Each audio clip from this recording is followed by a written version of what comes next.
Good evening and welcome along to NUFC Matters with me, Steve Wraith, and every Tuesday we're joined by Liam Kennedy from the Shields Gazette. Good evening, Liam. How are you? I'm good. Yeah, back to actual football today, which gives us something totally different to talk about. We're going to win the league. We're going to win the league. Fantastic. Oh my God, yes. Well, obviously, those of you who don't know, Andy Carroll was on target within 6 minutes of the game. It's his first goal for God knows how long. Christian Atsu, he notched as well. And Federico Fernandez scored. But as with every cloud at Newcastle, it tends to have a grey lining, not a silver lining. And we've lost, by the looks of it, Dwight Gale. Limping off after only 20 minutes and Barleza reappearing in his place. So bad news that the team, if anyone is interested, that started the game was Gillespie, obviously our new goalkeeper, Kraft, Lascelles, Clark, Dummett, Murphy, Hayden, Barleza, St. Maximin, Almiron and Carroll. Second half, we ended up with Darlow in goal, Yedlin, Fernandez, Lejeune, Manquillo, Save, Longstaff, Shelby, Atsu, Sean Longstaff and Gale. I think I've got them the wrong way around. Barleza came on after that. But yeah, I mean, friendlies, Liam. They're there to be, there to blow the cobwebs out. It doesn't matter who you're playing against. I think we covered this last on Monday night with the girls. Obviously, it's difficult to organise friendlies during lockdown. But yeah, I mean, look, it's a win. It's a 3-0 win against a team a couple of divisions below, and who play Sunderland. Let's not forget that. But we scored goals. We kept a clean sheet, but obviously losing Dwight Gale is a bit of a concern. Yeah, everything at pre-season, as long as you pick up wins and results, then it's a positive because you want to go into the season on a little bit of a run. Newcastle ended the season really quite badly, and I always worry about teams, whether it's Newcastle or otherwise, finishing a season badly because that momentum tends to run into the season. I think that'll be more prevalent now, given the short length of the summer as well. The teams might struggle to shake that form in the back end of last season, so it's good to get a result, but we've known this throughout Dwight Gale's time on Tyneside. Even that goal-laden season in the Championship, he was in and out with injuries in the second half of the season.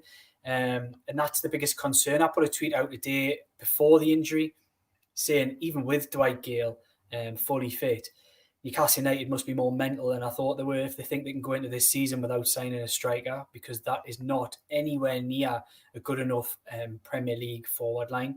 Dwight Gale, remember, is a player that we've almost been trying to replace since Rafa Benitez was here. He signed him to get United up. He got United up. Had a season where he was in and out of Hosselu that season, the first year, and we knew we needed to replace him and upgrade, and Benitez worked so hard to do that, and we've never really upgraded permanently since. So if we're now suddenly in a point where Steve Bruce thinks, oh, I'll actually score a few goals at the end of the season, I could maybe rely on Dwight Gale, I think today would have been the kick up the backside for him, because we know Dwight Gale doesn't stay fit. He's not getting any younger. These injuries just seem to be cropping up constantly. And let's remember, that's a large part of the reason why he was unselectable last season, was because he was injured for most of it. He was back fit after lockdown, did well. There hasn't been any news on that so far. It could easily have been precautionary. I don't want to jump off a cliff with it yet and say that it's some kind of big injury, because we don't know that. But the fact the club put the tweet out saying he limped off wasn't a great look, and we'll just have to wait and see. He is literally the only striker that we've got. We don't have. I know Andy Carroll scored today, and he scored a fantastic goal actually. But what I would say is, between the other three, looking at last season alone, that's Carroll, Muto and Joe Linton, you couldn't really make a goal scorer out of putting the three of them together. So Newcastle have got a real worry here. And I mentioned Muto there, and he's not the only one. Christian Atsu scored today as well. There's a number of players. Jacob Murphy played. There's quite a few players that are on the books at Newcastle, and Dwight Gale probably falls into that category as well. They're kind of stuck with him. Newcastle are finding it quite difficult to shift these players on. And signings will probably be dependent on that largely as well, with the budget being so tight. Now, is that because of the wages, Liam? Because of the wages they're on? Dwight Gale's definitely the wages, yeah. Dwight Gale got he got a little bit of a pay bump when he was sent down to West Brom. And I think that's something that's made it even more difficult for United to shift him on. He didn't want to go to West Brom when Rafa did that deal with Rondon. He wanted to stay, and to be honest, in an ideal world, Rafa wanted to keep Gale on Tyneside as well as a backup to Rondon. But the only way he could get that Rondon deal done, because they wouldn't pay the 16.5 million or whatever it was release clause at the time, was to send Gale the other way. Gale didn't want to go. They had to negotiate a new contract. It wasn't an extension, but it was a little bit of a bump in his wages. And it's a massive amount for any team in the Championship wanting to sign him. So it's no surprise he's here, but it's strange because he's got a year left on his deal, which is a significant deal. He'll not get that money again at Newcastle, you wouldn't think. He'll not get the money elsewhere, but he's going to end up going for free in the summer. They could have got 15 million from last summer. It's a crazy situation. I mean, it's a good job they didn't, because they relied on him at the end of the season. His goals probably just kept the head above water enough to not really be worrying.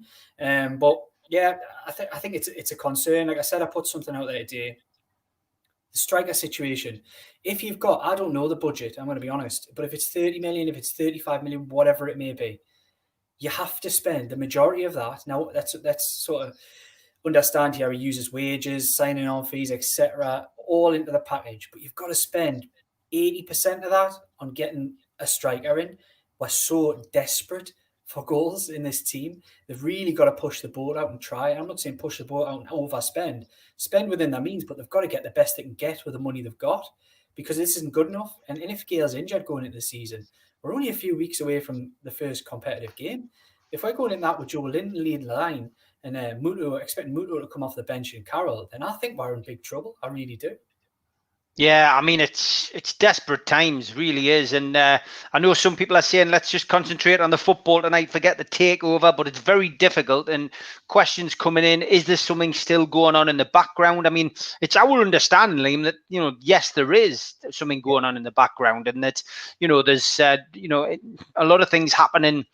Just seen, Mad Michael Mark, the mag there, going on about the comments that came out of the UEFA president, Alexander Seferin, the other day, who said he had no issue with sovereign wealth funds and state-linked, sovereign wealth funds and state-linked money coming into football as long as financial regulations are observed. So he also said, if it's within the regulation, I'm not concerned, since we distribute almost 90% of all the money back to the national associations and clubs.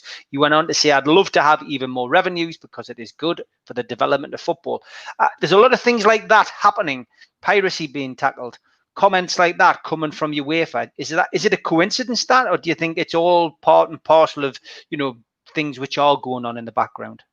Look, I would probably wouldn't say the UEFA comments from Seferin are necessarily related to Newcastle United. In some ways they are, because he's talking about sovereign wealth funds and state money.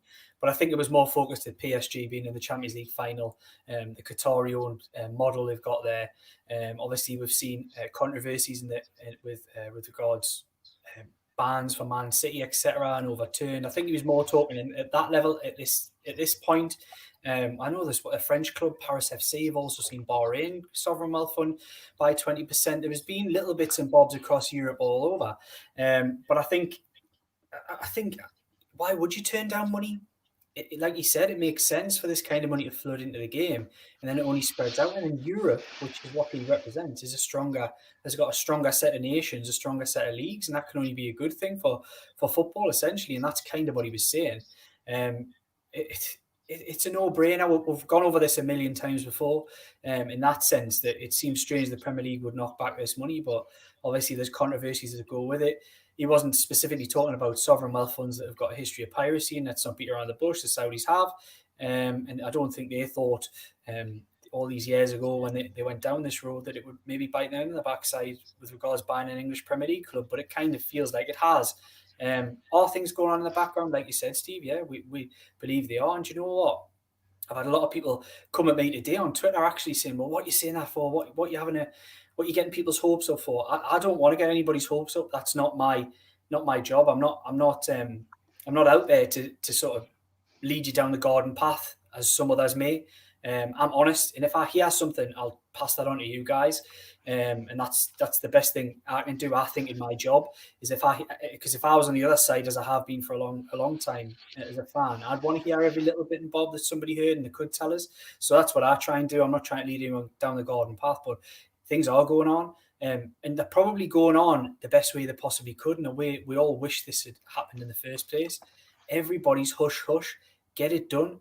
Either get it done or get to a point where you can say, sorry, it's not going to happen and walk away. We don't want this played out in public, etc. I would love the buyers to come out and give everybody some clarity.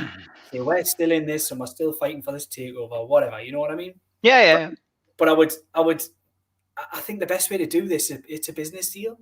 Just talk behind the scenes. Let's not have the leaks. And if it can get done, get it done. Get it done quietly. Mike Ashley always said that, didn't he? He said there'll be a takeover. If there's a takeover done here, it'll be like Man City. You'll not know about it, then you will. I'd love this one to be done that way from now on in. We can't right the wrongs of previously, but it would be great just to wake up one day in a month's time or whatever it may be, and it's a yes or a no, and that's fine. Then we know. But I think it's difficult giving a running commentary when everybody's kind of hush hush, keeping it quiet, and doing the job they should have done in the first place. That's not particularly a criticism of them. I understand why you would want to get that message out, Newcastle United fans, because we've been starved of success and starved of hope and passion at this football club for so long. I can see why you would want to ignite that again, and I think in a weird kind of way that it has really ignited the Newcastle United fan base. It's set fires off again, which is what needed to happen, because for too long it's been just a malaise. It's been a really difficult to watch football team, a fan base with losing its passion, just seeing it ebb and drain away by the day. And I think this takeover has brought it together in some ways.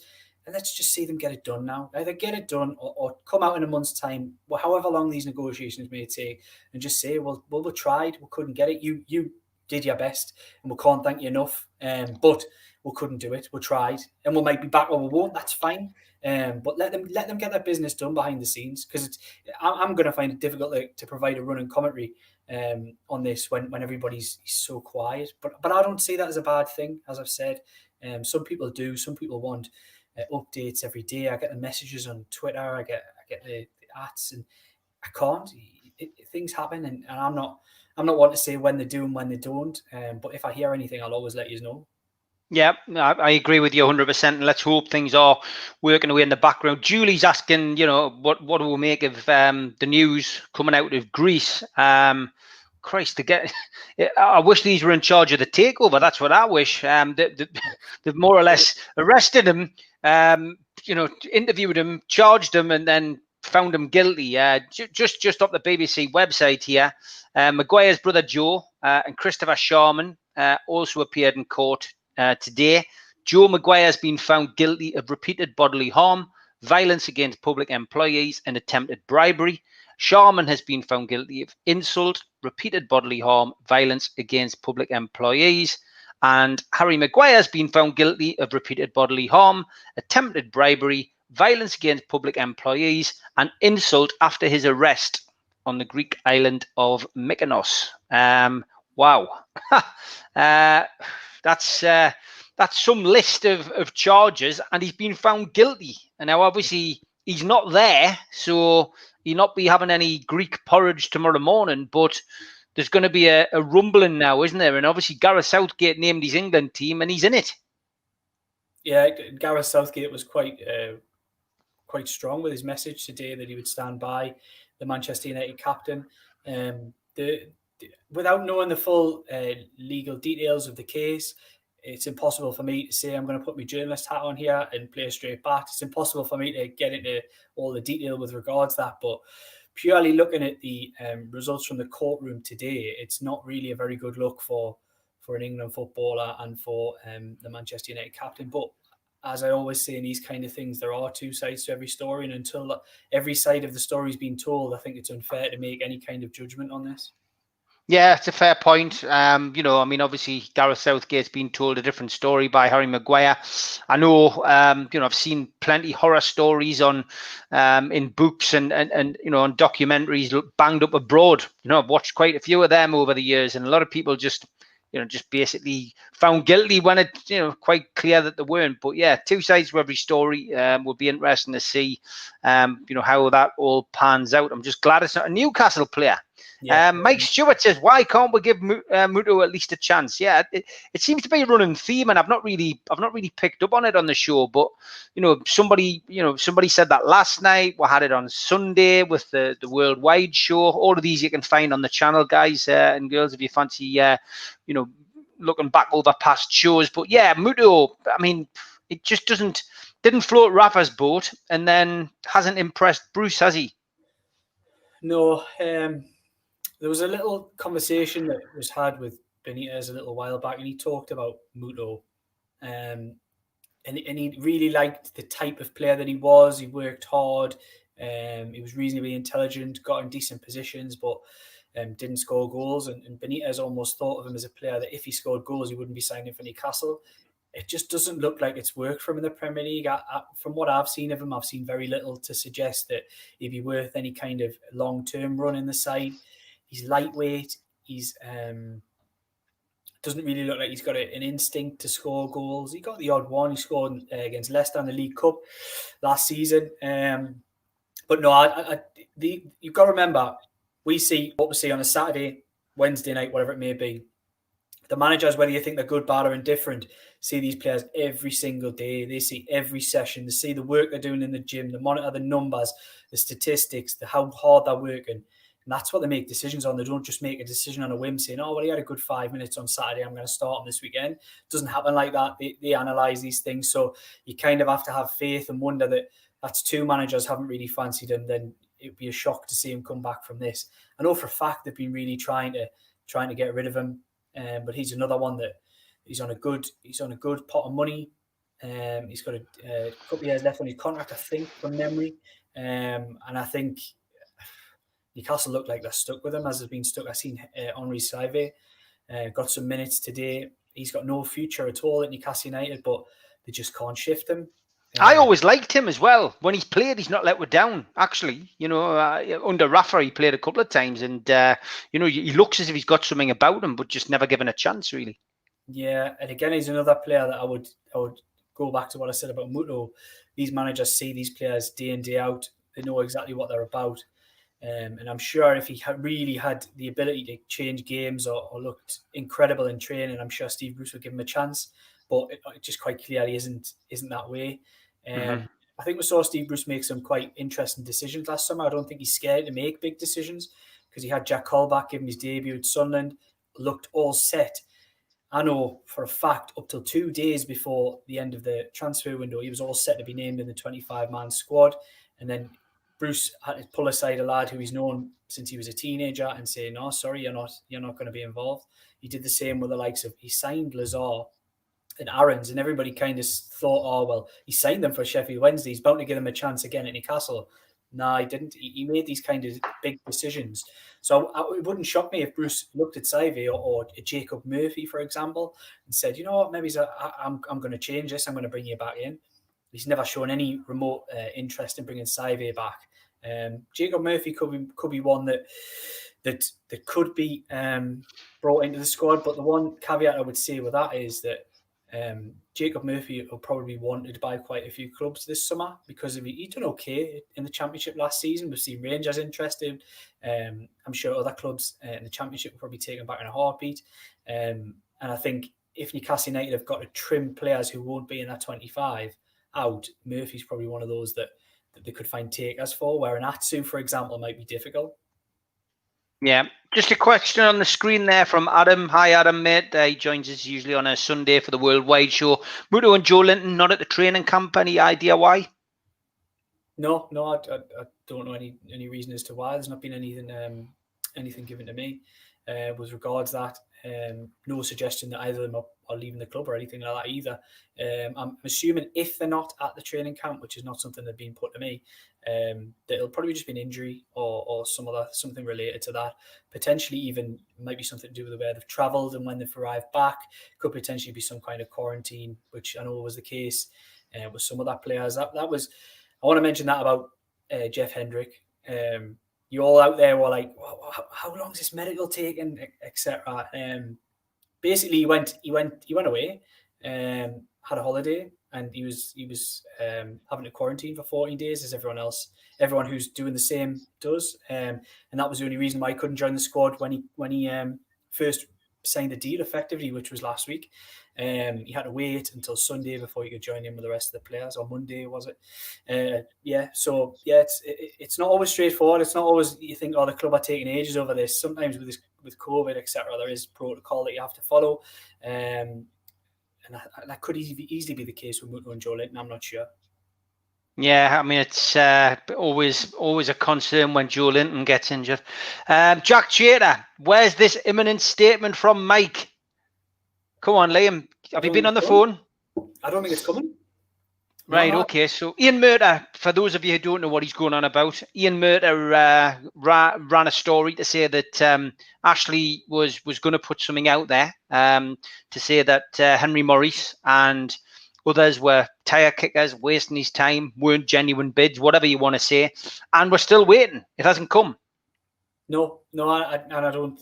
From what I'm led to believe, I don't think it is due to come anytime soon. I think Mike Ashley will say something, but I suspect it would only be something when all avenues have been explored with regard to the Saudi PCP Rubens bid. I don't think he's going to do anything to harm that, because he wants to sale as much as anybody. I think his actions this week with regards to Fraser's Group buying out some of DW Sports, Dave Whelan, his big rival, buying out some of his gyms and his retailers, just shows exactly where Mike Ashley's heart is at. That's why he wants this money. He wants this money because he wants to spend it on what he loves and what he knows, which is the retail side of things. He wants to buy up. He wants to buy at the high street. He said that himself before. His own businesses are struggling. He wants to plug gaps, but he also wants to expand. You've got to think of this in a sense that the smart business people look upon situations like COVID or outbreaks, pandemics, etc., as real opportunities, opportunities to take up a solid position in the market. And I think Mike Ashley, with regards to high street, when he's seeing administrations left, right, and centre, we'll see that as a real, now's my chance to buy these assets, which I didn't think were available before.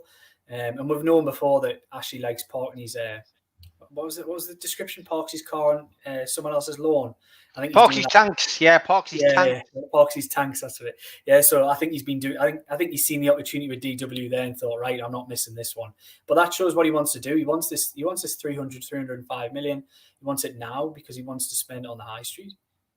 Yeah, I mean, that's the one reason that we hope that this goes through, and he hopes it goes through as well, ultimately, because he does need the money. He wants to purchase the rest of the high street. We're seeing questions here about strikers. Does Liam know any strikers that Newcastle are looking at? Tom Dixon, are we looking at any permanent deals as opposed to loan deals? And Bizwajit asks, is there any truth to the Patrick Schick rumours to NUFC? Any info you can give us on any of that?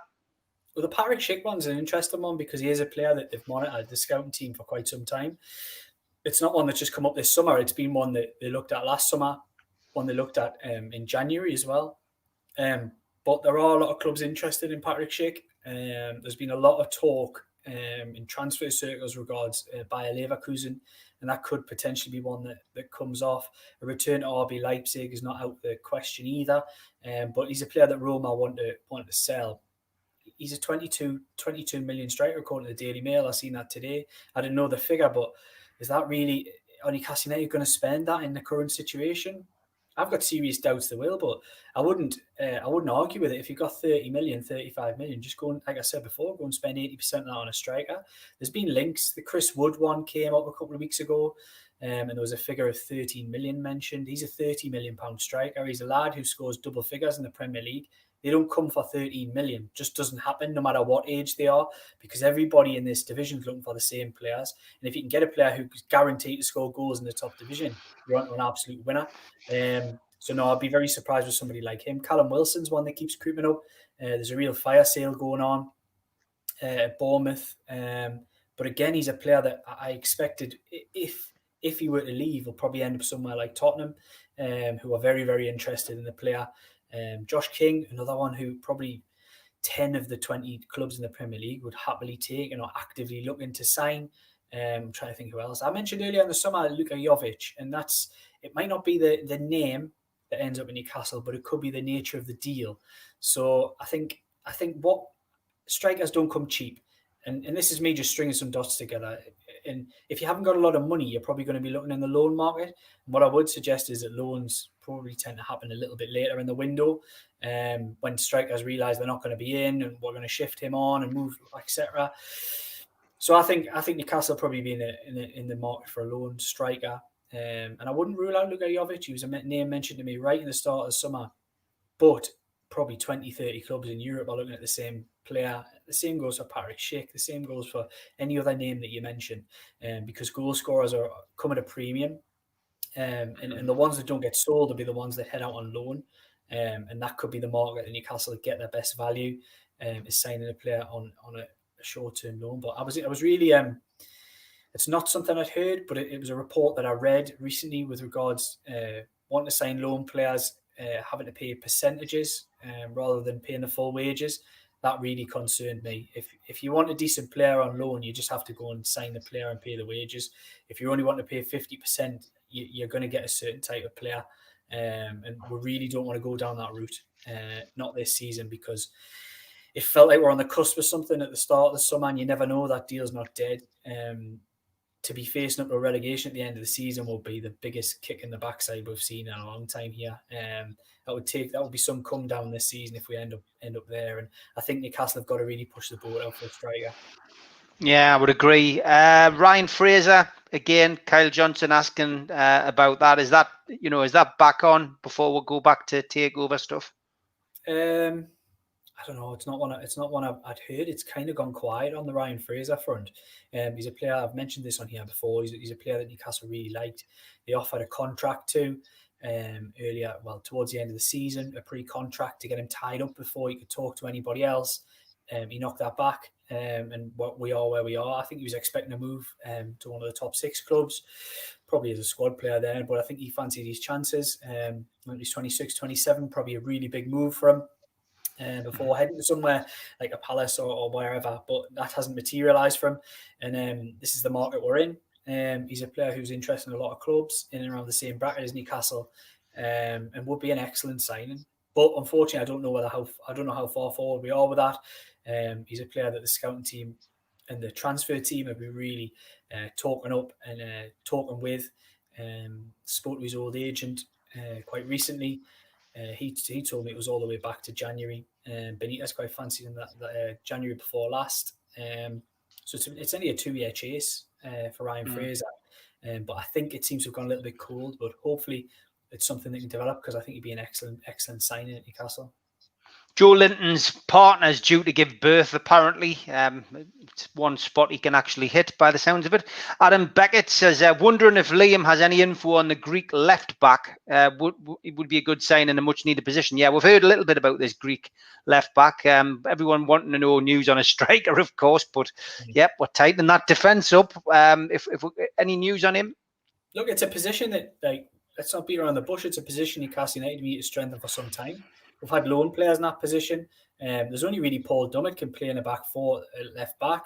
And you've got Matt Ritchie if you play a back 5. But they're absolutely desperate for a left back. For me, they're desperate for a right back as well. I think if they can get those kind of players cheap, then it leaves a lot of the powder dry for forward acquisitions, 1 or 2. But the left back, it seems to be he's a player who has courted quite a bit of interest over the last year to 18 months. With his performances, particularly in the Champions League. He's had a couple of performances and in Europe and in the Greek division. And I think he could be a reasonably shrewd addition for the price that he pays. But again, it's always impossible to know how these players will adapt when they come to the English Premier League. We've just seen Liverpool sign a Greek left back. This guy's the backup effectively. So I don't know. It could be one that happens, but it will be a shrewd piece of business if you're only paying £3 million for a player on your budget. So it's only 10% of your budget, effectively, or reported budget. So yeah, I think it would be a solid enough signing, but it's a risk. If you're looking at players, Newcastle have been looking. Jeff Hendricks has signed. They've been looking at players that have got Premier League experience, but unless it's a free transfer, as him or Ryan Fraser, you have to pay a premium. And we've always known that you can probably get better value on the market abroad.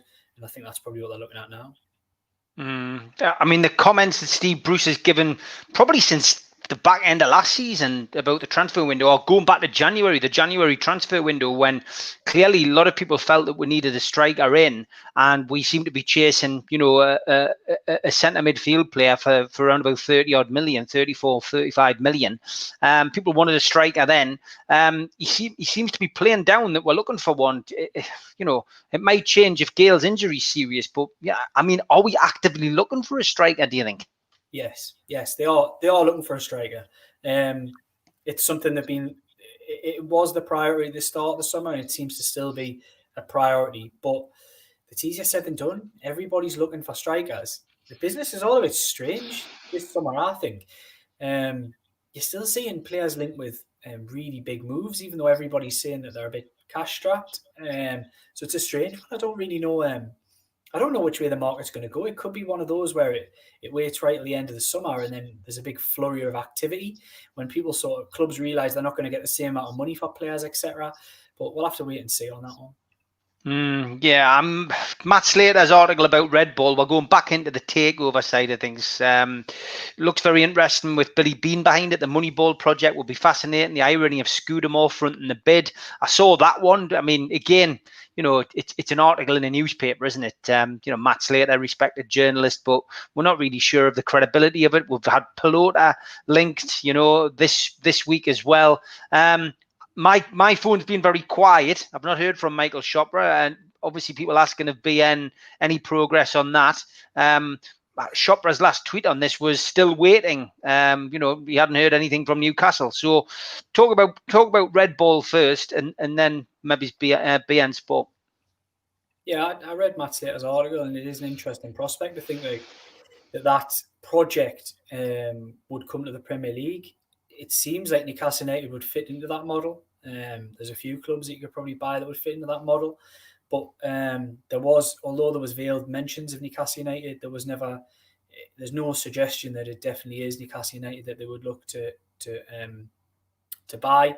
But it would be an exciting prospect. As for BNG, there's been some interesting developments of that over the last day or so. We've seen the Reuters stuff from Friday, which almost made a mockery of the bid in some sense, confirmed some of the things that I had confirmed earlier in the previous week, and then more today with statements, etc., coming from the Far East and stories that if you're going to try and buy a football club, you want to have all your ducks in a row, and it doesn't look like they've had any ducks in a row. It all seems a little bit scattergun, a little bit unprofessional, and it's just not a good look. Now, I'm not for 1 second going to say that chance doesn't make her up as. They seem like real people. They say they're real people. They say their bid is real. But I think it's quite telling that Mike Ashley has totally 100% blanked this 280 million bid. He has not even entertained the thought of accepting, rejecting, even admitting receipt of that bid. Now, that's quite telling, because for a man who so desperately wants money and wants to sell the football club, you'd think he'd be in a position to be taking in any offer, maybe coming back to them and saying, well, give us another 20 million, you can have it, or whatever it may be. Not even entertaining it, totally blanking them. Now, you could say either way. You could say that could actually be a reflection on the position of the current bid, the only real bid that we've seen come in for Newcastle United, be accepted and go to Premier League tests. Obviously, we know that's been pulled off the table. Could be reduced. Obviously, we don't know the conversations that are going on at the moment, but I think it's either a reflection on the legitimacy of BNG, which has been called into question, rightly so, or potentially a reflection on the fact that this bid is progressing behind the scenes. It's been fascinating, really. I mean, someone should write a book on it, I think. You never know. Danny Welbeck. People really want to talk and pick your brains about players. Danny Welbeck, I think the problem with him is going to be wages, plus his injury record. And I think we discussed this last week. He's knocked us back on numerous occasions. Yeah, he's not, to be honest, he's not a player I would go for. Newcastle United, in the position they're at, they don't want to be signing strikers who are only going to play 10, 12 games in the season. They need to sign somebody who's going to play week in, week out, and is going to provide them with some kind of goal threat. And for me, Danny Welbeck, when fit and firing, is an excellent Premier League centre forward.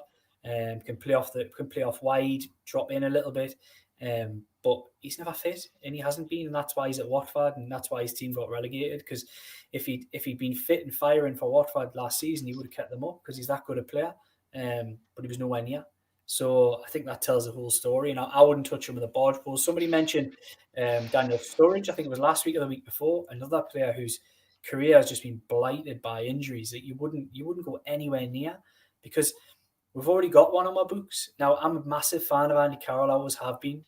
And this isn't a criticism of him. But why would you want another croc on your books? Why would you want somebody else who really struggles with injuries? And I think you wouldn't mind us saying that, to be honest. He's been a lad who's been so unlucky with injuries throughout his career. And it doesn't seem to get any better, because even last season, he was fit for most of it. And then when we needed him, he got injured here and there. And no, I think I wouldn't go anywhere near Danny Welbeck. Oh, me neither. Maitland-Niles, it's been reported Newcastle trying to hijack Wolves' move for Niles. Is that a player you think would be a good signing for Newcastle? And any truth in that from your perspective? Really good signing for whoever takes him. I think he's realised that his numbers up at Arsenal. He's probably not going to get the games that he wants, but he's going to be a Wolves player. So I don't even think it's on the agenda. Okay, Schick rejected us last summer, preferring to go on loan to work with Nagelsmann instead of Bruce. I think that could possibly play its part. Damien said, any update on fans returning to stadiums? I think they're going to make an announcement soon on the Liam. I heard something on Sky Sports tonight. Yeah, I think we're expecting an announcement. I don't want to say imminently because that sounds a bit takeover, isn't it? But I think we're very close to getting some kind of decision, and it looks like October. In reduced capacity, which is only going to be a good thing, to get some kind of fans there. I mean, I've seen reports over the weekend of talks about people not being able to sing and all this kind of thing. I think it'll still be a very, very strange atmosphere, with everybody segregated, so far apart, etc. And importantly, there's not going to be any provisions for away supporters, which is it's totally understandable, given the travel and the risk and that kind of thing. But if we're allowing people to go on holiday, we should be allowing people to travel away games. I think there probably should be provision, because I know some lads who hadn't missed a game in probably 20 years up till lockdown, and they're not going to even be able to watch their team. If Newcastle United aren't on Sky, Amazon or BT, they're not going to be able to watch it. And I made a point like this over the weekend. I put a little thread together. Agree, disagree. The Premier League aren't doing anything to help their own. They make a big stance on piracy with regards to Newcastle United takeover. They're not even doing enough to help piracy in their own backyard. Because let's not beat around the bush here.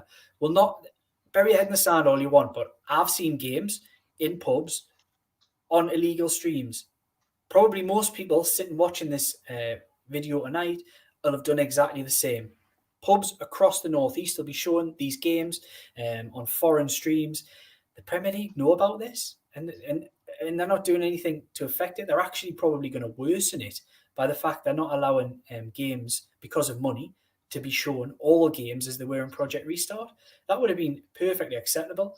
It's just to continue what we had in Project Restart, where everybody could watch their team if they wanted to. There's going to be a total blackout for some games, and we might only have sort of 20% of home supporters. So Newcastle go to Arsenal, and it's not on Sky or wherever. Then nobody's going to be able to watch that unless they go to a foreign stream at a pub or their dodgy box or whatever it may be. I'm not advocating that kind of behaviour, but it goes on and it's there. And we're probably one of the worst countries for piracy going, you would imagine, because we don't.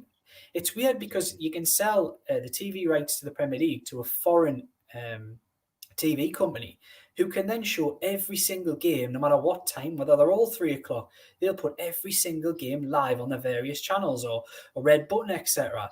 And then when you come to this country, because they're trying to protect the money, you can't see your own team. So there'll be people all over the world watching Newcastle, where there'll be a game, if it's not live on Sky, Amazon or BT, Newcastle United fans who go week in, week out won't even be able to watch it legally. They will watch it. We all know we'll watch it, but you can't take a stance on piracy and then worsen a piracy situation in your own country. It just doesn't make sense. No, Matty Longstaff obviously signed a new contract, which we're all happy about.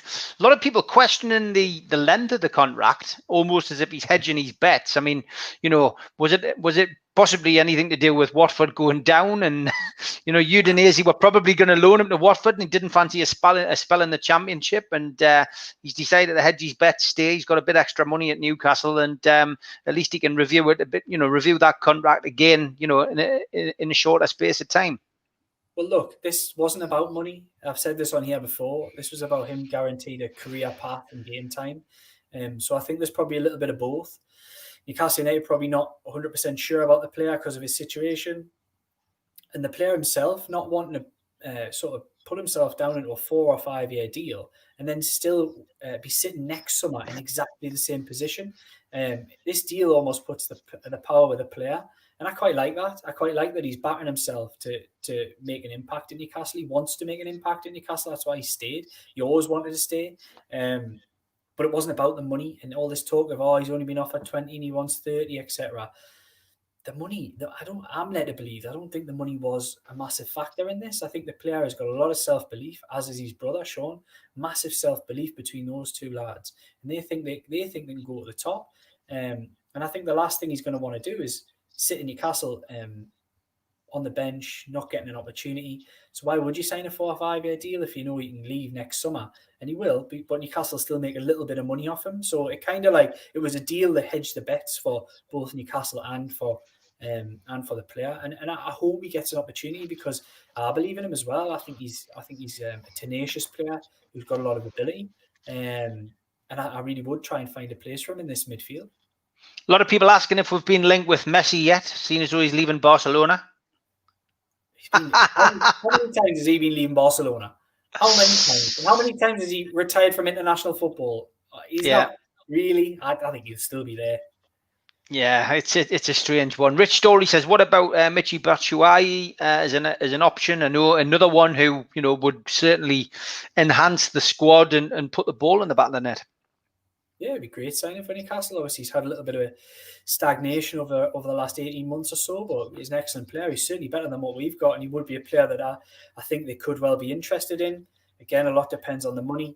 A lot depends on the position Newcastle United get themselves in this summer. But somebody here has mentioned the name of the lad from Liverpool, Ryan Brewster. He'd probably be a player that's allowed to leave on loan, and it could well be a Premier League club.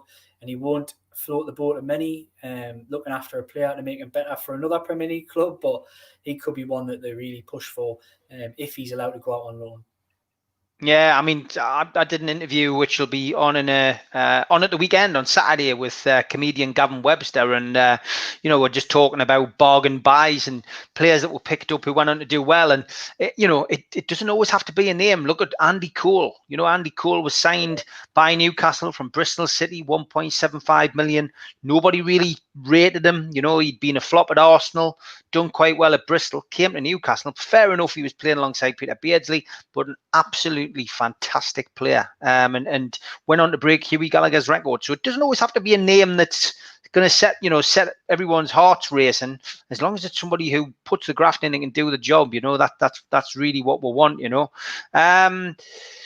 The other thing that I wanted to talk about tonight, apart from essentially the Newcastle United situation, is the non-league have obviously announced that fans can go back in.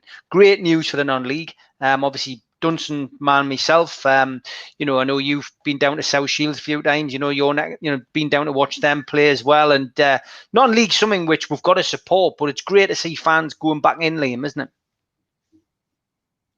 Yeah, it's really good. Fans at that level are the lifeblood of the clubs. Clubs don't exist without people coming through the doors. They can't really pay their players. They can't make it a financially viable game at that level. So it's excellent. And the sooner we can get more and more people through the doors to keep these clubs, like I say, are the lifeblood of North East football. The North East non-league football scene is absolutely thriving. It always has been. It's strong, full of good players, full of good clubs, good characters. Good football as well.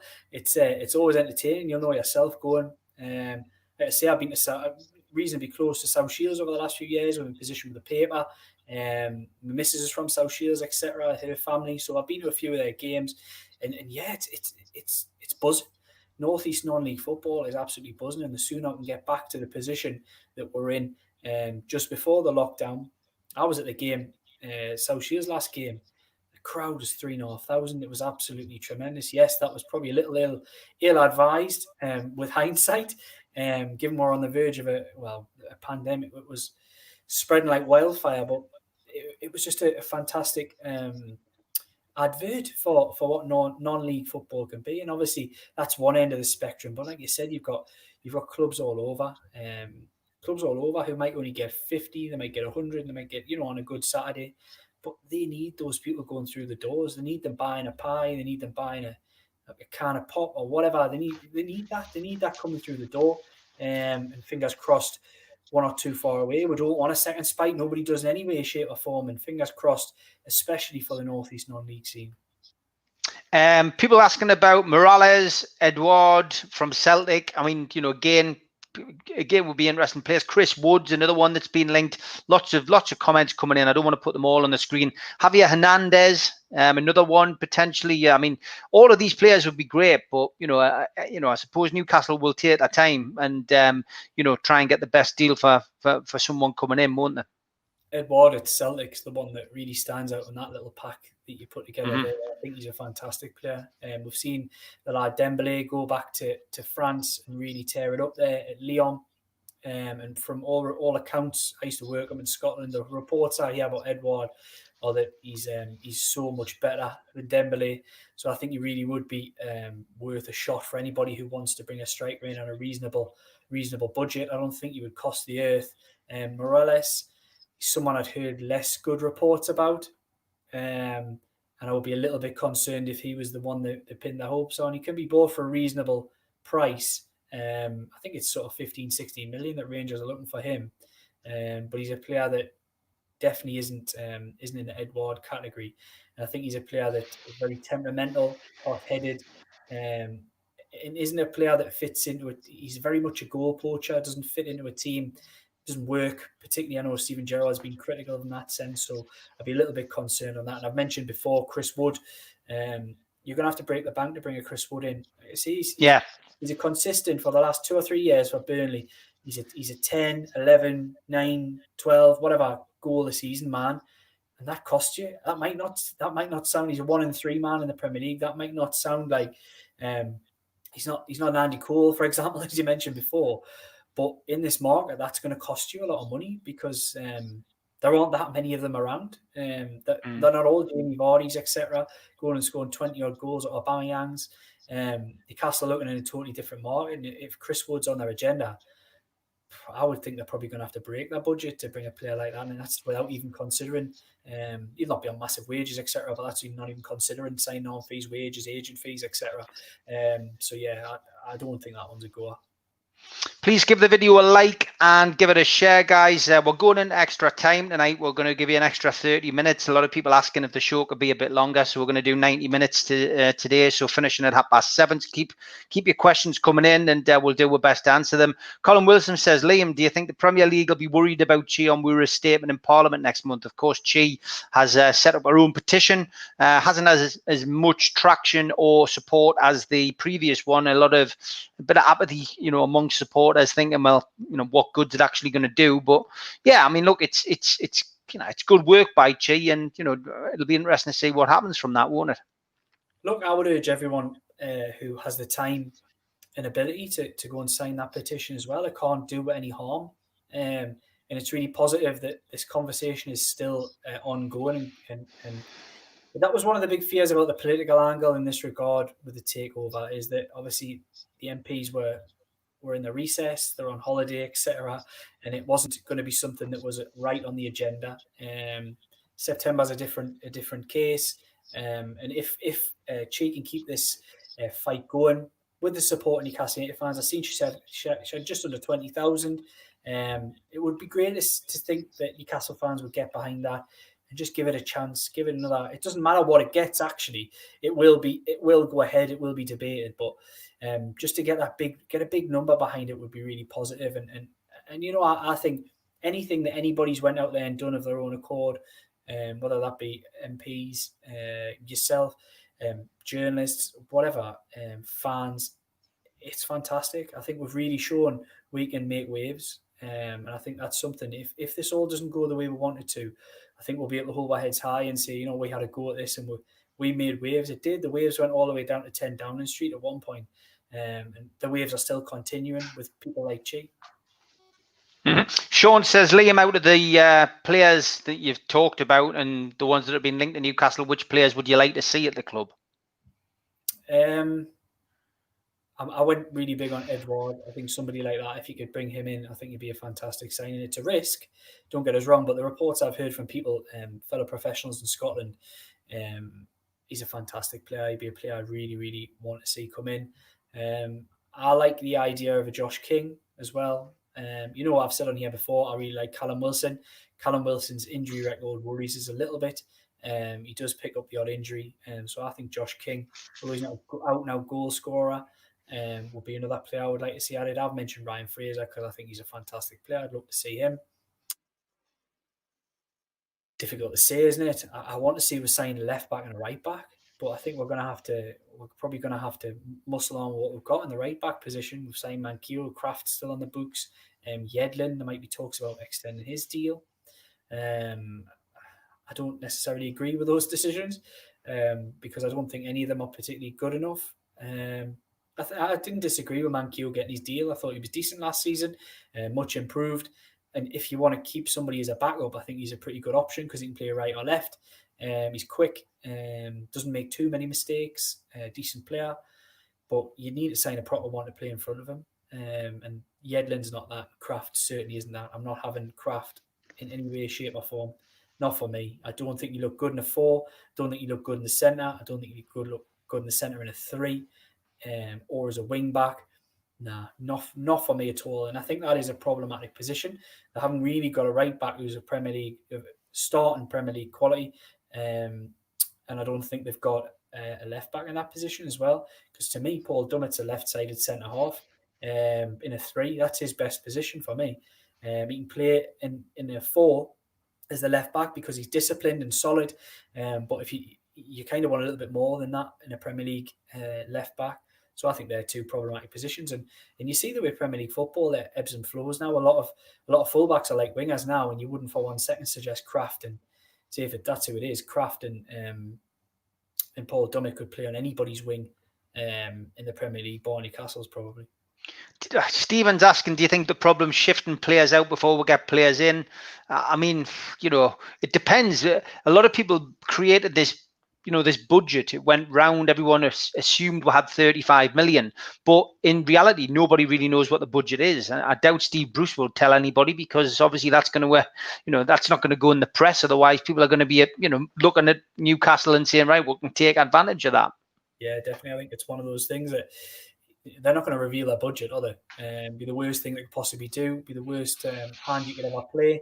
But I think most people out there know the market that they're fighting in. Agents are talking, and they're saying Newcastle United are scraping the barrel a bit this summer, which is inexplicable to me. I wanted to get onto this. You see some teams spending money like it's going out of fashion. We see Leeds United have now been in the Premier League for 16 years, and they've been linked with £35 million centre forwards. How? We've been in the Premier League for 4 years, is it now? We're solid in the Premier League. We should be ahead of that, and they're ahead of us already. We never want to compete with the teams at the top. We've all said this before, but come on, we've got to be able to compete with the teams coming up. We're not competing with them. They're out battling with, and they've not even been in the league 5 minutes. It's inexplicable. I understand that the coronavirus has seen revenues take a hit, and I understand that the club wipes its own nose, which is the way that Mike Ashley wants it run. But other clubs aren't doing this. Burnley are going to go and spend money. They haven't got a big money man behind them. You've seen clubs all over the country improve the infrastructure, but this is an argument for another day. Probably we've gone on and on about this for years, and it's just such a shame that Newcastle United always feel like, whether it be a transfer window, whether it be even a game, they always feel like a team who've got one hand at least tied behind their back, whether it's a transfer battle, the race to sign whoever it may be, X, Y, and Z. you're never confident that they're going to be ahead of that race because they've always got at least one hand and probably a leg tied behind their back. Yeah, no, they do 100%. Bob Ganush says Yedlin was improving under Rafa, looking good with proper management. Under Bruce, not so much. It does happen. I said the same about Shaw, didn't I, a few weeks ago? Yeah.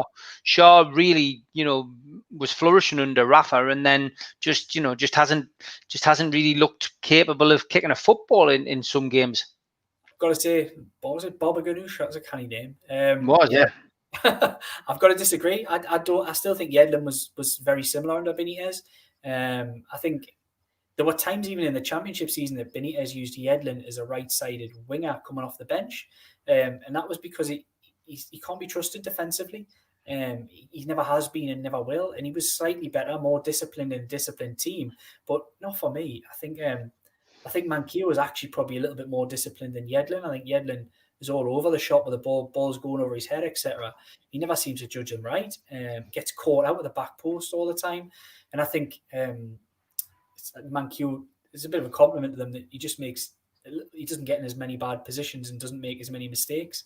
Yedlin's better going forward. I don't think there's any doubt about that. But no, you put the three right backs together. I said this about the three centre forwards behind Gale. You probably couldn't make a good Premier League, a really very good Premier League right back if you put all three of them together, because they've all got massive faults. And I think we've been saying this for years now. They need a left back and a striker. They need to go out and sign one. Sign two strikers even. But this idea of even signing one striker is going to plug the gap. What if he gets injured after 6 games and misses a month? What we're going to be left with? We're going to be left in the same situation. We're scrabbling around for Carroll to play 2 games and Joe Linton to come off the bench and then play a couple of games and not score. And it's not good enough. The squad needs wholesale changes, but getting rid of the players that they've stuck on good contracts who aren't good enough and they can't get rid of is going to be really difficult. Sean's asking if you think the signing of Jeff Hendricks is going to be a good deal. He's seen a lot of people on social media be negative. I mean, he's 28. He played over 100 games for Burnley and, not a bad player, Irish international. But what's your view? I mean, we should be getting him at the peak of his time, shouldn't we? Peak of his career. I think he's a player with a lot to prove. I don't think he really ever stepped up from Derby to Burnley. I don't think he ever really stepped up his performances. And I think because of his versatility, there wasn't really a place for him in that Burnley side. He came in when somebody else wasn't playing, but always ended up playing most of the games if he was fit. At Newcastle, I think he'd be coming here wanting to really prove a point. And I think, for me, I don't know this on any information, but I had heard that he's desperate to go back to the player that he was at Derby. He wants to play in the middle. He doesn't want to be playing in this sort of inverted inside right position that he played and filling a gap for Burnley for most of the season. He doesn't even particularly, I don't think, want to play the number 10 off the front role that he played in the first. Well, when Burnley finished 7th, he was quite prominent in that position. He wants to play in midfield like he has for Ireland. He wants to be. And I think that's why he's probably had the word from Newcastle that you're gonna get a chance to shine there. Now, the midfield, you would say Shelby on his day is probably a given in that position. We've talked about Matty Longstaff. He's probably going to be fighting it out with an Isaac Hayden as well. I think he's got the ability to potentially be an upgrade on an Isaac Hayden. I'm not going to say he will be, but I think he can be. And I also think he's a player who can come in and do a job that Almiron plays as well in this team. So yeah, I think he's got the potential to be a good signing. I would class it in. He's not a signing that's going to take you from where you are and bump you up the division, but he's going to be a solid player. I would almost describe him and put him in the Matt Ritchie kind of category. That he's a really good, solid, hard-working, good professional, good Premier League player. Yeah, Josh Blakey asking if Steve Nixon had any input on Rafa's replacement. Definitely not. That was down to Mike Ashley, his lieutenant, Lee Charnley. He had his list, and I think he worked his way down to 11th before he got anywhere. And I think Bruce approached the club anyway. I think that was the story that was doing the rounds. Luke says, "Be honest, lads. When was the last time you were excited for a transfer window?" That's a great question. Probably when probably when Rafa first came for me, because I thought Mike Ashley wouldn't be stupid enough not to back him, but then should have known better really. But other than that, you probably got to go back to the days of Sir Bobby, haven't you? I think you're right. The Benitez one, I was dead excited going into that January in the Championship.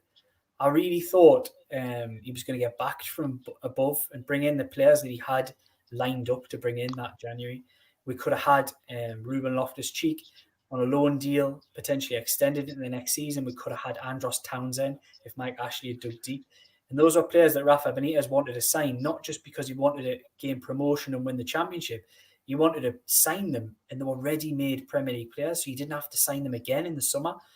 I was really excited for that window, and I think that's probably in recent years the most disappointed I've ever been when that window slammed shut, when Townsend never signed. Loftus-Cheek went well before that. But that was one of the ones that really stuck with me, that I was, because of the summer that had gone before, where he'd been given absolute reign over who he signed and what age they were, and he brought in players, some of them good, some of them bad, Daryl Murphys, etc., Kieran Clarks, these kind of players who turned out to be good players. Maybe Grant Hanley and some others weren't. Ashraf Azar, Dwight Gale, Matt Ritchie. That summer, January that went after it, was one that I was quite excited, because I thought Benitez knows exactly what he needs to win this division now, and he'll cherry pick those players, and that'll get over the line. As it happens, Ashley took the approach that you've got enough, you don't need anybody, and that was when the seeds were sown of the Benitez demise. I say demise; it was none of his own fault really, but that was the cracks began in that January, and I don't think I've ever really been excited for a transfer window since. You know what? Last summer was, when it got going. Last summer was all right because it was quite quick fire. Players signed quickly, unknowns, bit of excitement. Then the Andy Carroll right at the end. I think it was it felt like a decent summer. Just a shame the jewel in the crown was anything but. In the £40 million player that they signed. Probably five centre forwards from League Two who would have done a better job at times last season. But we've got to hold faith that he's got to come good. He's got to give something. He's got to give a little bit more. He's had a year to adapt now, more than a year. He's had longer than he normally would have in a first season to adapt to English football. So he's got to come out all guns blazing. Otherwise, I think it'll be really difficult for him when crowds come back to the English game, because people can kind of forgive a little bit of difficulty in a first season. But if you don't step it up, as say Colaccini, Enrique, or somebody like that who struggles in a first season, then really kicks on, we need to see something like that from Joe Linton. Jack Sparrow says, what do you guys think of reports about Hayden not wanting to sign another contract? I mean, been down this road before with Hayden, haven't we? A little bit, family issues, etc. under Rafa, and then a huge U-turn when Steve Bruce came in and suddenly was wanting to stay and was enjoying his time up here. But is there news on that? No, I like Isaac Hayden as a player. I think he's a decent Premier League pro. I do think because of the lack of quality in Newcastle United side, and this isn't critical of anybody out there, I do think a lot of people go over the top with regards to what he gives to the side. He's a good tackler. He gets stuck in. He's got good energy. I don't think he actually. I don't think he does enough with the ball. I think we've seen at times under Benitez, he was operated on the right side in some ways, bursting forward, and scored a couple of goals doing that. I think he can play that role a little bit better, and he should be a bit more of a box-to-box player, but isn't. Obviously, that's down to the managers and the way he's used and played. But he's only got a year left. If he's not going to leave now, then I suspect there'll probably be some kind of negotiation. I think he probably will sign a small extension. Could be another Matty Longstaff type thing. But I think the players expecting to leave next summer have got difficult decisions to make, because clubs won't want to tie them down too long, because a lot of managers, a lot of clubs haven't had enough time to bring new players in and make decisions on these players. So I think Hayden would be a loss in many ways, because he's a solid pro, but he's another player that you would think if you could try and improve on in the team, you probably would. Yeah, David Little saying, did Hayden have issues with Rafa? Not to my knowledge. I don't think he did. Messi has put a transfer request in, according to Josh Blakey, Association Press, running the story now. So obviously Koeman going in and making his first move.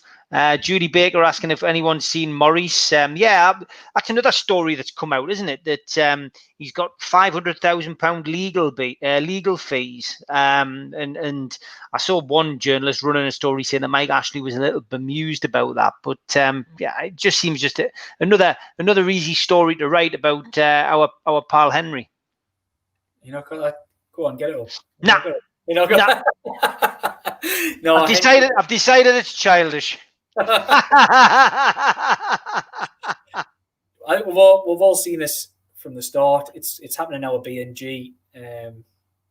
We've seen this over the years. So, he's there. There he is. Yeah, we've seen it so many times, and it isn't just anything that we can say this summer. We've seen it over previous summers with Mike Ashley's word tire kickers. That's what he calls them. Henry Maurice just didn't look good from the start. BNG looked even less legitimate as the days go on. But no, there's only one bid in town, isn't there? There's one bid in town. It's the only one that Mike Ashley's ever accepted for the football club. It's the only one he's ever backed all the way to the Premier League tests. And he's still fighting for it. He still wants that deal because he wants the money. It's the one deal that matters. It's the one deal we don't want to talk about. It's the one you don't want to hear about. It's the one that it's gone silent and you're frustrated about. I get that. But we've never been at this position. We've never been this close to pushing him over the edge. And he wants to go. He wants to jump. But that final hurdle will kind of get away from the Premier League or stand in the way. And hopefully something can happen on that front, but it's not going to be Henry Maurice, is it? It doesn't look like it. We'd seen talk of 350 million bid, and that was the words bid, and that was months ago. Luke Edwards exclusive. Was it? I couldn't remember who'd written it, to be honest. A bid's a big thing to say. Like, we're talking about a bid, a putting together of a bid, but no, we're actually talking about a figure, a 350 million bid, which was incredible at the time. Nobody understood it. And we understand it less now. Why would he want to pay 350 million when he knows that Mike Ashley's desperate? You wouldn't do that, would you? You certainly wouldn't lowball at like 280 like the BNG, but you certainly would. You would come a bit closer, wouldn't you? You'd say, "Oh well, I'll bid the same as what they did," or maybe just a touch less and see what he says. And if he didn't entertain it, you'd go a bit higher. But you wouldn't be bidding 350 million. It's crazy stuff. And we've all seen that from the start. Yeah. That's one that's really fooled Newcastle United fans. Now, I'm not doubting he's a real person. I'm not doubting Clear TV have confirmed to fellow journalists out there that they are real, legitimate, and they are interested. But it's one thing saying all this and the talk, and another thing's actions. And the only people who've put their talk into actions has been Amanda Staveley, PCP, the Reuben brothers, and the PIF. They're the only people who've backed up the talk, which was seen coming up in January. I think it was FA Cup 4th round day. Oxford was they broke in the American financial titles, that they were interested in this, and they're the only people who've backed that kind of talk up with a bid and got it to this point. Obviously, we know well reported why we're in the position that we are, but they're the only one who really deserve any real legitimacy in the press, in the fan base, because they're still there. How there they are is what we'll find out, I think, over the next few weeks and months, and how close they can push it. But yeah, I think Maurice and BNG are ones. I'd love them to prove us wrong. I'd love them to both come out and come out fighting and put a proper bid in, because we want rid of Mike Ashley. If you're willing to take our football club and improve it, we are all welcoming of that. Come and buy the football club. You couldn't have a more welcoming fan base. We're just desperate for change. So talk's cheap, isn't it? We've all seen that in every sport. Talk is cheap. People's got to back it up with the punches, and can they do that? I'm very doubtful, and Newcastle United fans out there are right to be sceptical too. Yeah, but a lot of people saying that they felt that Maurice's bid and BN were put up by Qatar. I mean, obviously there's no proof in that, but it wouldn't surprise us. If that was the case. Dan Milne asking if Richard Keys has come out of hiding. David Little having a bit of a pop at you, saying, I don't know how Liam can defend Luke Edwards. You haven't defended him on this show tonight, but I mean, it's not professional to be, for Liam to be having a pop at Luke. It's all right for me to do it, and if he is watching the night or he does catch this. Like, I just want to tell them it doesn't count when you block somebody after you've been blocked on Twitter. I definitely blocked you first, Luke. Not that I'm being childish. Alan Miller said, think is there won't be a takeover before the start of the season. I think Bruce is trying to assemble a team to try to consolidate NUFC's position. I think January is make or break for Newcastle. Yes, Ronnie, he said that Messi wants to leave Barca. Jack says, does anyone think the silence with the takeover regarding PIF is a good sign? Sorry if it's being asked, it has. Yeah, we do think that's the case. Yeah, I mean, it's just ongoing. You know, a lot of people asking about the takeover again, and you know, is the silence promising? We covered it at the start of the show. You know, for us, yes, 100%. We do believe that there's something going on behind the scenes, and I think you will hear from Amanda Stabley and PCP. You know, if it goes through, they'll be on the pitch holding a scarf, you know, flag, shirt, whatever, telling you that the deal's done. And if, you know, if it collapses, then they'll come out and tell you why. It's as simple as that. So it's a case of sitting down and waiting until, you know, that statement comes either way. And I think once that's done, you know, we can move on. Whether that's with new owners or whether that's again trying to attract a new buyer, that would be great. Alan White says we never give our youngsters a chance. Look at Mbabu and Tony will be improvement on what we have. Yeah, I mean, I talked about this briefly last night with the girls. We don't give you the chance. I mean, Bruce gave Longstaff that opportunity. I mean, Sean Longstaff, you know, got his opportunity with Rafa. That was more down to injuries rather than him wanting to play Sean Longstaff, if I remember rightly, and Sean came in and grabbed his opportunity. Matty, of course, got the opportunity to come in with Steve Bruce, but yeah, we do seem to bring young players to the club, and very rarely do we see them break through, do we? Look, there were two mentioned in that one there, Mbabu and Tony, and I'll put Armstrong at Blackburn into that as well. That they're players that Benitez just didn't fancy, and that's I think it's a shame because I see talented players in all of them, and Babu was never fit enough really. Never really got much of a chance because when he was available, there wasn't a place for him, and when we needed him, he was never fit. And he was one of those that I don't think they felt they could rely on when they dropped down the Championship and let him go. Ivan Toney was a player that I think probably should have got a chance. It's easy to say with hindsight. I felt that at the time. And he's turned out to be a decent player. I think he is a decent player, but he's probably a better player than he would have been if he'd stayed at Newcastle because he's got more games. He's went out and made his mistakes, learned his trade, scored goals, and got a good move. Armstrong's another one. I think he's a player that had to leave Newcastle United to go and learn his trade and really make a name for himself. But they're players that if they'd been managed right and looked after, probably could have made decent players at Newcastle United. We'll probably never find that out. But it's all managers. If a manager, that's fair enough. Benitez signed enough good players and did enough good things at Newcastle that you forgive those kind of things. Every manager, whether it's Alex Ferguson, Jose Mourinho, Pep Guardiola, make bad decisions. And sometimes they're for the right reasons. He just didn't think they fitted in his team. And that's the way it goes. So, yeah, I think it's easy by hindsight to look back and say, oh, we should have kept on to those three players. But I didn't really see many people shouting from the rooftops when any of them were let go. And Babu probably was the one that people thought, oh, because he had that run of games where he came in, did really well against the likes of Chelsea and others. But I didn't see many people shouting from the rooftops when Ivan Toney was let go. $500,000 or whatever it was. And like I say, it's easy by hindsight to look back and say, well, they should have, but he would have been a good option, to be honest. You see Premier League club Championship, well, that's probably the market we're going to be looking in. So he would have been a good player to already have on your books, but it's not to be. He's not the first, and he'll not be the last. Tune Mad asking, why do we need to hear the deal's already off? Tune Mad, look, there is something going on in the background, 100%. I'll categorically tell you that is definitely the case. That is why we are still talking about the takeover. There is still an opportunity for PIF to come back to the table. The Premier League welcome that, as long as certain things in the boxes that they need ticked are ticked. So that's why we'll continue to talk about it.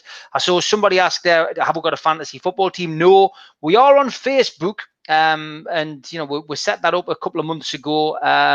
We set that up at the start of the season, actually. Just if you just find NUFC Matters on Facebook, join the group. It's probably the best one. There's over 4,500 people on there now. Got a lot of good banter on there, a lot of stuff getting shared on there. And by all means, jump onto Facebook, NUFC Matters, and we're on there. We've also got a page on there, not as interactive on the page, but we have to have one. But yeah, get yourself on there.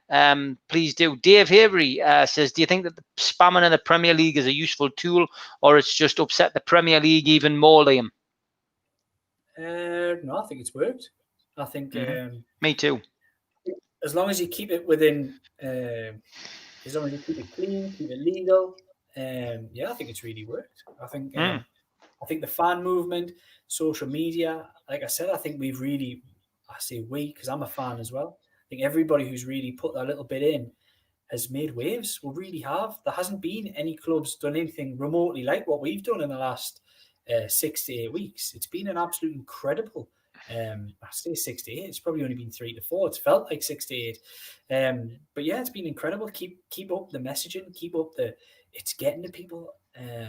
So I remember speaking to the Premier League a few weeks back, and there was almost like an exasperation. This was before their statements that this movement was going on. It was almost like they didn't want to look at notification. What's he said today, and what's that MP saying? And there was a real I describe again as exasperation. They were really moved by what had happened. Now, does that mean that they would change decisions or whatever? No, I don't think it is. But I would like it to be known to people out there, having spoken to people there, that what you were doing was having an impact. And I think the blocks, people are being blocked left, right, and centre. Now, I don't advocate that if you've said something that you shouldn't say. Fair enough, but as long as you're doing it legally and keeping it clean, then that's fair enough. I think it's impacting on the Premier League sponsors. I think we've seen Tag blocking people left, right, and centre. Great watches, but they certainly don't like the banter from Newcastle United fans, and that's okay as well. Keep it up. It is making a difference. There's only so long you can keep it up. I get that, but if you feel like you're doing it better, then carry on, because it does make a difference, and it is making a difference. It has throughout this process. Yeah, a lot of people saying George has been very quiet. I mean, he's been very active all the way through the takeover, to be fair. And some people will be on holidays and having a little break. I mean, I've been on Twitter, I've been promoting on Twitter, but I've got to be honest, I haven't really been as active, talking about the takeover and messaging backwards and forwards. And that's really, just through my own choice. I don't think there's a great deal we can say, as I've said, every week, over the last couple of weeks. We'll wait and see what happens now. Ultimately, I'm pretty sure it still will go ahead at some point. That's still my feeling. What did you make of the Champions League final result, Liam? Says Mike. Oh, Liam, we've lost you. His Wi-Fi's given in. See whether we can get him back on. Is Messi joining Man City? You never know. Rafa Benitez has got. It should be interesting to see if that does happen. Liam was having problems with his internet at the start of the show, so I think we've lost him for good. So what I'm going to do is I'm going to cut the show short. No, he's back. Hold on. Bear with us. 2 seconds. He's back. There he is. Liam, how are you? I'm all right. Got it sorted. Yeah, okay. We've got 10 minutes to go, mate. If it cuts off again, we can just call it a day. But I'm just we're just looking back through all of these comments. A lot of people talking about Messi potentially coming to the Premier League. Man City potentially could be the team that gets him. I mean, that would be fantastic if he joined Pep at Man City, purely from a football point of view and a football fan's point of view. But there's been talk of Juventus signing him as well. I did see that recently. Be linking up the two greatest footballers, as some people see, into the same team. That would also be some sight. But I think bringing up the Premier League would be great, and it would just continue that debate, because we've seen Ronaldo go to Spain, go to Italy, go to the Premier League, Portugal, and he's done it everywhere that he's gone. It would be nice to see Messi do something somewhere else, come to the Premier League, for example, or even Serie A, and really light it up. I think that would definitely mean history in a lot of ways would reflect better on the player, because I always think history reflects less well on players who stay at one club or don't achieve things at an international level, which he hasn't, and Ronaldo has. So yeah, we're getting on a whole different debate here, but I think it'll be good. But again, I've seen it all before. he said he wanted to leave Barcelona a million times, and he never has. So we'll wait and see on that one, to be honest. Yeah, imagine seeing Messi on St James's Park. That would be nice. BN Group announced Ronaldo and Messi to sign for Newcastle. Cue somebody doing the old Photoshop. Did you see the one of Hendricks yesterday with that was knocking around Twitter with Barack Obama next to him? I thought that was hilarious. It was real. It was real. Sam West asking if the petition got anywhere. I think, Sam, the original petition, the idea by the supporter essentially was to get it out there, wasn't it? And just to create a buzz and to get fans motivated, and it certainly worked. And it got a lot of political interest, which of course was then followed up by NUFC, who got people to write to their MPs. So the answer to your question is yes, it did get somewhere. And it's got Newcastle United's plight in the current situation noticed. The numbers that it reached really made it significant. Now it could have got any number, and it might not have been looked at by anybody. But that wasn't the point of it. It pulled everyone together, and it showed that there was real strength behind this argument, that people wanted that transparency. They wanted this takeover process looked at again, and they wanted the Saudis to be the new owners of Newcastle United. And that petition, because of the numbers, the 100,000+ that signed it, really gave weight to MPs, for example, from this area, who were going to MPs higher up the food chain, Boris Johnson, etc. Gave them weight to say, look, there's a lot of people behind this. We want answers. And I think it did. I think despite there's been no tangible progress to report, it did make a difference. That's all I can say. And anything like that can make a difference. And everybody who signed that, everybody who supported it deserves a pat on the back, because we've really made waves in this country. Yeah, I think a great effort by Newcastle fans, and didn't expect anything else. Tom says the Peter Crouch video was brilliant. Yes, yeah, I retweeted that yesterday. I don't know whether you've seen that. The guy playing the guitar, absolutely hilarious. If you want to laugh, watch that. Messi will only get his head turned by Newcastle, says Kirk. The PIF have announced that they've pulled out of the consortium, but the consortium have not pulled out of the deal. They need PIF back or new backers. Yeah, look, it's academic, that, the contact that they've had over the years with PIF. I assure you that there is things going on in the background. I assure you that is definitely going on. So we'll see what happens. Lots of people now just saying great show, really, happy with it. BN will probably boast about signing Jimi Hendrix, top Jeff Hendrix. Yeah, it's a good play on words. Whoever video of that guy falling over as well. Yeah, get him involved. Get him to do the team coming out music. Whoever signs Messi, the fee that they'll pay will be covered by shirt sales, especially if it's Man United. Yeah, linked with Man United and Man City. Mike Stewart, thanks for great show, lads. Josh says, could it be that Amanda wanted the petition in part to show PIF how much the fans want them to buy the club? I'd imagine they were pretty pissed off with the antics of the Premier League. Yeah, I mean, Josh, that's part and parcel of Amanda's rallying call, I suppose, that you show the Saudis, how much Newcastle fans want it. And to have over 110,000 on a signature, on a petition, tells you, how desperate the Newcastle fans are for change. Yeah, very much so. We've said it before many times on here. The efforts of Newcastle United fans didn't go unnoticed. The consortium, the buyers were watching every step of the way this going on, looking at the hashtags, etc., monitoring this for outside firms, and everything you said mattered and was heard loud and clear, whether that be in Riyadh, whether that be in London, whether that be with the Reuben brothers, whoever. It was heard, and it made a difference. It really did. Yeah, massive difference, and hopefully, from our perspective, it does help, in the long run. Little Musgrave says Messi confirms his long-term desire to play under his football idol, Steve Bruce. Yeah, watch this space. Has Messi got a release clause? Yeah, I think somebody posted that before. 631 million, I think it was his release clause. I'm not sure whether that's true. NUFC was at the televised game, stably attending. You could see Mbabu on the bench. Yes, we're talking about why Mbabu moved on. Somebody saying that he didn't observe the silence for Hillsborough. Again, that's alleged from our perspective. If that's the case, interesting to see, if that was the case, why he was moved on. Mark, Steve, Wraith, don't get balls tingling with words like that, I assure you. Jason Carter says, always great to hear Liam's insight and knowledge. Great show as always, Steve. Thank you. Jack says, great show, lads. First time I've viewed this one. I'll be back next week. Take care. Stay safe. All Newcastle fans. worldwide. But yeah, look, it's great that we've managed to get through 90 minutes more or less, and keep fans entertained, which I still think was the whole point of us doing this, wasn't it? Just keep them informed, show them that people who work in the press aren't all untouchable and are willing to have a bit crack, and the one thing that you're open to is criticism, Liam. You put your head above the parapet as a journalist, and from your perspective, you're giving your opinion, but you're getting your opinion from people who you trust in, and from my perspective, I think you do a great job, mate. No, I really appreciate that, Steve. I love this though. I wouldn't do it. I wouldn't be sitting here now spending an hour and a half on me Tuesday night doing this kind of thing if I didn't love it. I love the interaction. We have a big crack. We enjoy it ourselves, but the interaction with the fans is incredible. There's been so many people watching this over the weeks. It's really blown me away, to be honest, that people have been that interested in the rubbish that I spout most of the time.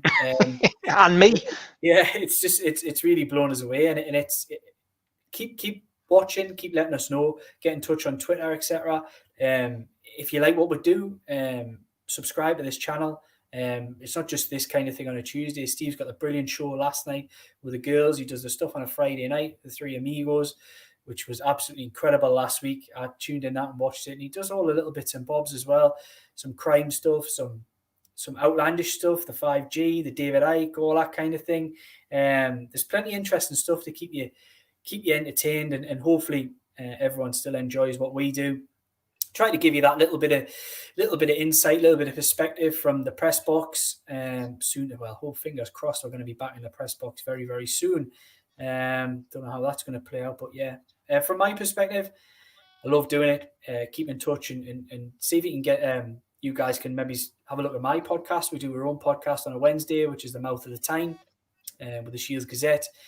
More of this kind of thing. We've had Steve on as well. Probably get him on again soon, and probably a few of his other guests as well. So great stuff. We love doing this, and we do for you as well, just to keep you entertained, keep you informed, as Steve said. Give a shout out as always, mate, to where people can find you, etc. Yeah, so you'll find me on Twitter mainly, at Liam J Kennedy 23. Give us a follow. And if you like what I do, we work where people have this view of the industry that it's all about clicks. It's all about getting people in with clickbait headlines. I'm not about that. We don't do that. At the Shields Gazette, we're based on a subscription model, which gives me that little bit more time, a little bit more freedom to write more things I wouldn't normally be able to. And if you really enjoy the type of thing that I write, this kind of comment on here, then subscribe. It doesn't cost the earth. Good journalism costs money now. It's been a strange world whereby you just pick it up for free. You never got a paper for free from the paper shop, but for about 10-15 years you got everything for free online. It's not. The industry's changing now, so give it a subscribe. I think it's £1 for the first 2 months. It's nothing. It's a bag of sweets from the shop, and you get all the great content. You get great content, Sunderland content, if that's what you're interested in, having a laugh, Middlesbrough content, Hartlepool. That's not the content itself; it's actually excellent. I'm just meaning the club. Hartlepool, Middlesbrough. We do all of that in other sports as well. So yeah, give it a subscribe, and you'll get free access to all of that. Big shout out to the West Cumbrian Mags. Thanks for watching, mate. Jack, yes, we can definitely squeeze you in this Sunday. If you want to send us a message on Facebook, that would be great. Happy to get you on. I've got the Canadian contingent on this weekend on Sunday. I think there's 4 of them joining us on the one link, which should be interesting. And tomorrow night it's Supermac only. Gibbo's having a week away, so he won't be with us tomorrow. Lee Clark is going to be doing it on Thursday, and then we will be back to the Three Amigos on Friday. Saturday I'm not doing a live one. I've got let's see, I think we've got Steve Harmison on Saturday. I've done a few pre-records, some really great shows. I've done one with Gavin Webster, the comedian. I've done one with Steve Harmison, the cricketer. Some of the branding's already been done. So Steve Harmison, big Newcastle fan, Ashes winner. We'll talk about his memories with Newcastle United, and it's a cracking interview. Really enjoyed doing it. I've also interviewed Peter Hooton, good pal of mine, who's the lead singer of The Farm. Something a little bit wide left really, because he's obviously been involved in fan movements in Liverpool. So we talked about the music, talked about the farm. It was actually 30 years to the day since I'd actually interviewed him the first time as a young fanzine editor. So it was amazing to go back to that interview, do it online, of course. But he was talking about fans and how other fans from other clubs see Newcastle fans, and it was a fascinating interview. It's well worth a watch. But yeah, we've got a whole host of interviews lined up over the next few weeks. A lot of people asking about Michael Chopra. He won't come on obviously until whatever happens. And Steve Howie, people asking about him. I think once the pressure's off the Premier League, we'll get Steve back on. Doesn't really want to come on at this moment in time whilst everyone's sending abuse to the Premier League. I don't think it's a great idea considering he works. Jason asking about David Batty. Mate, he's a recluse. Nobody really sees him. He's turned up. He turned up once, I think, at an event over the last 30 years. But he said once he dropped out of football, he would drop out of it forever. He would drop out of the public limelight. So that will be it. Jack Sparrow, love it, lad. I'll grab Mick, who knows you, and we'll double drop from Cyprus, Harmy, Top Ashton, lad. Great stuff, yeah. We'll get you one on Sunday, mate. That will be great. Okay, I've got to go. I've got a Zoom chat with somebody, and Liam's got to go off and get his tea and sort his internet out for next week. He said he's going to get it sorted out, get his router sorted out. But please give it a like, please give it a share, as Liam said, and get following Liam on social media as well. But we'll be back next Tuesday. Take care.